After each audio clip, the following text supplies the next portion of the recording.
most welcome to email us, the media show at bbc.co.uk. So, should cameras be allowed into courts? Associate Editor of Sky News Simon Bucks told me why his organisation, that's been actively campaigning on the issue, is one amongst a number of broadcasters that wants to see cameras in court.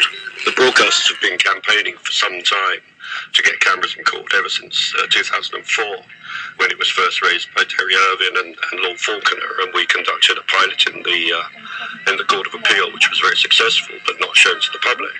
And since then, we've been campaigning with successive Secretaries of State for Justice. But what's clear is that the idea of televising courts in full is something that's going to be very difficult to achieve in one go. So we've now adopted a policy of trying to introduce it incrementally, with the first step being to get judges selected on particular cases and an executive summary of a judgment in a civil case read out to or spoken in front of TV cameras. We think that the violent judgment as a starting point is that it's very difficult to see how that could impact adversely on the way that the case proceeds. It would be very difficult also to argue that judges, of all people, should in some way be affected by the presence of the camera. And the most important thing, I think, is that it would improve the public's confidence in the judicial system if they could actually hear judges explaining their thinking when they sentence people in criminal cases, or they hand out judgments in civil cases. So there seem to be, a number of benefits from starting that way, and I think it's very difficult for anybody to argue against it. But you see that very much as a starting point? Yes, of course. I mean, my ultimate ambition would be to be able to televise cases as widely as possible. That's what Sky News would like to see. And you don't think there's an obvious downside for potential for defendants, whether they're found guilty or not, for witnesses, for people being identified more and to a relatively small number of people inside a courtroom? We're very aware that lay witnesses potentially could be intimidated by the court procedure anyway, let alone having cameras there. And in those circumstances, then it would be within the rights of the judge, of the presiding in the case, to be able to say that there shouldn't be cameras in court. But I think there's a very strong argument for professional witnesses being televised. That would, I'm sure, improve public confidence in professional witnesses, some of whom in the past, as we know, have had their testimony undermined subsequently after the case. Do you think there's a significant public appetite for this? Well, I think that there is in some quarters, but I think what's really interesting is that there's widespread support for it amongst the legal fraternity. Lawyers recognise that public confidence in the court system has been undermined over the years, but they think that by shining a light on the judicial system, it would improve public confidence in the judicial system. Simon Bucks of Sky News with laryngitis. Bless him. So, we know what the broadcasters think, but what about the legal establishment? Are attitudes in that quarter, as Simon Bucks suggested there, really softening? Well, Keir Starmer QC is the Director of Public Prosecutions, and he joins me now from the Ministry of Justice. Many thanks indeed for joining us. Is Simon Bucks right? Are attitudes on this question in the legal establishment changing? I think they are.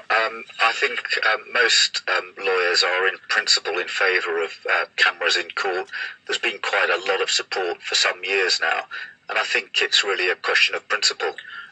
Insofar as there are bastions, if you like, of opposition, where are they and what are they based on? Well, in introducing me, I think you said I was from the MOJ, so I just need to make that clear, from the Crown Prosecution Service, so I'm speaking as the Director. No, I know physically where you were sitting, sorry. Yes, well, it's just that I'm not seen to be giving views that aren't attributed properly to me. I mean, there's always the principle of open justice has been there for a very long time, and thus individuals can walk into court. There is a concern, how do you protect vulnerable witnesses, and I understand that concern, and that has led to a very cautious approach. I think the position now is, or certainly my position is, that in principle there ought to be a presumption in favour of openness, in favour of cameras. There needs to be a control mechanism. It seems to me the judge can exercise that control looking at the particular case. If there are vulnerable witnesses, I think most people will accept that's a good reason not to have cameras for that part of the evidence. For example, children, those with mental health issues, or in some serious sexual violence cases. But the presumption should be in favour, judge to to control proceedings, and if limited parts have to be excluded from the cameras, then so be it. What about the argument that it turns the whole process into a kind of media circus, and people always talk about OJ, but there have been other trials which one was witnessed in the US where it's been a reasonably unedifying sort of spectacle with people playing to the camera appearing to and so on. What about that risk? Well, OJ is always given as the example of sensationalism.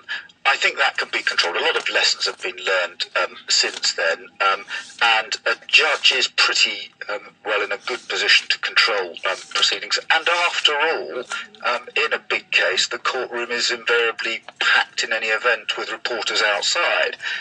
So I think allowing cameras into court, shining the light, is a good thing. Of course, there needs to be control, and there are plenty of examples other than OJ to show that this builds confidence in the scheme. Do you think it would have any impact on the outcomes of trials? I don't think it would have an impact on the outcomes. I think the impact would be in the confidence that people have in the process. Most people don't know what goes on in court. Most people would have greater confidence if they did know what went on in court. So the impact would be in relation to confidence. I don't think would impact on the outcome. If there was a danger of that in an individual set of circumstances, then that would be precisely the thing the judge would look to. And would you be in favour of cameras in civil courts as well as criminal? Well, I would be in favour in civil courts. I'm obviously more concerned with the criminal sphere, but I think as a general principle, I would be in favour in both sets of proceedings. And when do you think it might happen, briefly, if you can? Well, that's not really for me to say. There are proposals that are being looked at the moment. I don't know what the outcome of that will be, but it seems to me that if there is a decision in principle that this should happen, it could happen reasonably quickly. Keir Starmer, many thanks indeed. Thank you. Now, it's one of the biggest shows on TV, and auditions start today. They should have started 2 weeks ago in Manchester, but didn't, because behind the scenes, but very much in tabloid public view, there have been ructions. Not just any old ructions, mind, but transatlantic ructions. TV impresario Simon Cowell took his new starlet, Cheryl Cole, fresh from huge success on ITV, to be a judge on the US version of his hit show. But Fox Network, fazed by her Geordie accent and reported lack of chemistry with other judges, well, sacked her. So what's next for her, and what does it mean for him, the man who must be obeyed, Simon Cowell? Has he lost his X Factor? Well, I'm joined by former ITV programme director, now independent producer and BBC trustee David Diddament, and showbiz writer formerly of The Sun, Emma Cox. Emma, many thanks indeed for joining us. What does this mean for Cheryl Cole?